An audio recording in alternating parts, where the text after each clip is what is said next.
हरे कृष्णा। तो चलिए आज मैं आप सभी को सुनाती हूँ गुरु पूर्णिमा व्रत कथा। क्योंकि आज है गुरु पूर्णिमा और आज के दिन हमें इस कथा को अवश्य सुनना चाहिए गुरु की कृपा प्राप्त करने के लिए। तो हिंदू धर्म में ज्ञान, प्रेरणा और मार्गदर्शन के लिए गुरु पूर्णिमा का बहुत महत्व होता है। और गुरु वे होते हैं जो हमें अंधकार से प्रकाश में लेकर आते हैं और अज्ञानता को दूर करते हैं और हमें जीवन का सही मार्ग दिखाते हैं।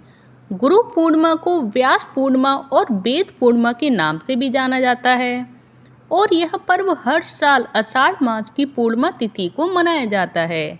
और गुरु पूर्णिमा के दिन लोग महर्षि वेद व्यास जी की पूजा करके उन्हें अपने गुरुजनों का भी आशीर्वाद लेते हैं।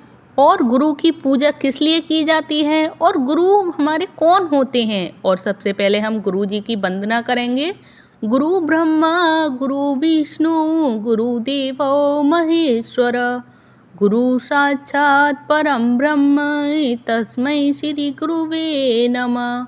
तो ये है गुरु मंत्र जो कि हमें गुरु पूर्णिमा वाले दिन जरूर से जरूर सुनना चाहिए। और इस गुरु मंत्र का अर्थ क्या होता है ये भी जान लीजिए सबसे पहले। और इस श्लोक के अनुसार गुरु को ब्रह्मा विष्णु महेश के बराबर माना जाता है और उन्हीं की पूजा अर्चना और आराधना करने के लिए की गुरु पूर्णिमा का पर्व मनाया जाता है। और गुरु पूर्णिमा पर चंद्रमा की पूजा का भी विशेष महत्व होता है और जिसमें चंद्रोदय होने के बाद चंद्रमा की पूजा की जाती है और चंद्रमा को अर्घ्य देने से चंद्र दोष से मुक्ति मिलती है। तो ये भी है कि गुरु पूर्णिमा वाले दिन हमें चंद्रोदय से जो हमारे चंद्र दोष होते हैं उससे भी हमें मुक्ति मिल जाती है। इस व्रत को करने से और इस पूजा को करने से गुरु भगवान जो हमारे भगवान के रूप में माने गए हैं, इस श्लोक में यही बताया गया है कि गुरु को भगवान की पदवी दी गई है।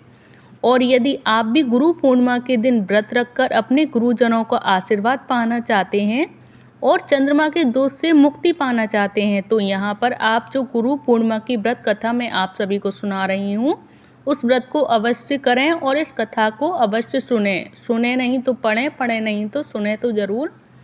और अपनी कामना के लिए भगवान से प्रार्थना करें क्योंकि गुरु ही हमारे भगवान होते हैं और हम उनसे प्रार्थना कर सकते हैं अपनी हर मनोकामना पूर्ति के लिए। तो चलिए अब शुरू करते हैं गुरु पूर्णिमा व्रत कथा। तो पौराणिक कथा के अनुसार महर्षि वेदव्यास जी को भगवान विष्णु का अंश माना गया है और वेदव्यास जी की माता का नाम सत्यवती और पिता का नाम ऋषि पराशर था। तो महर्षि वेदव्यास जी को बचपन से ही आध्यात्म में बहुत रुचि थी। एक बार उन्होंने अपने माता पिता से प्रभु के दर्शन करने की इच्छा प्रकट की और वन में तपस्या करने की अनुमति मांगी।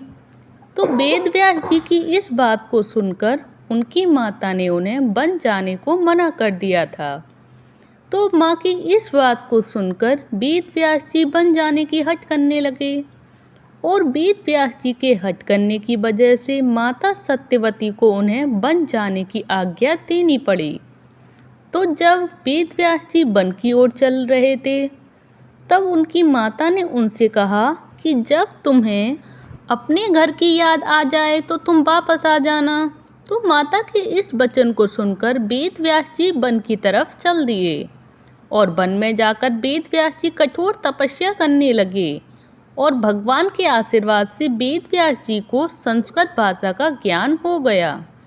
इसके बाद उन्होंने वेदों का, महाभारत के 18 महापुराणों का एवं ब्रह्म सूत्र की रचना की और लोगों को वेदों का ज्ञान देने की वजह से ही आज इन्हें वेद गुरु कहा जाता है और आज भी इन्हें गुरु पूर्णिमा के दिन प्रथम गुरु के नाम से जाना जाता है और इसीलिए गुरु पूर्णिमा मनाई जाती है क्योंकि आज के ही दिन, गुरु पूर्णिमा के ही दिन वेद व्यास जी का जन्म हुआ था और इनको ज्ञान की प्राप्ति भी हुई थी।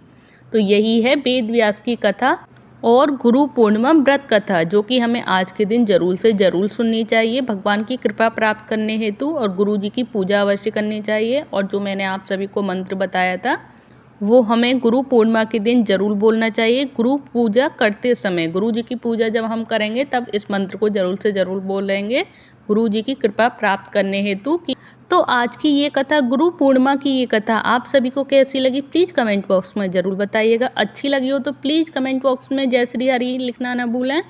हरे कृष्ण कृष्ण कृष्ण हरे हरे, हरे राम राम राम हरे हरे। जय श्री कृष्ण चैतन्य प्रभु नित्यानंद, श्री अद्वैत गदाधर श्रीवासादि गौर भक्ति वृंद। हरे कृष्णा हरि बोल।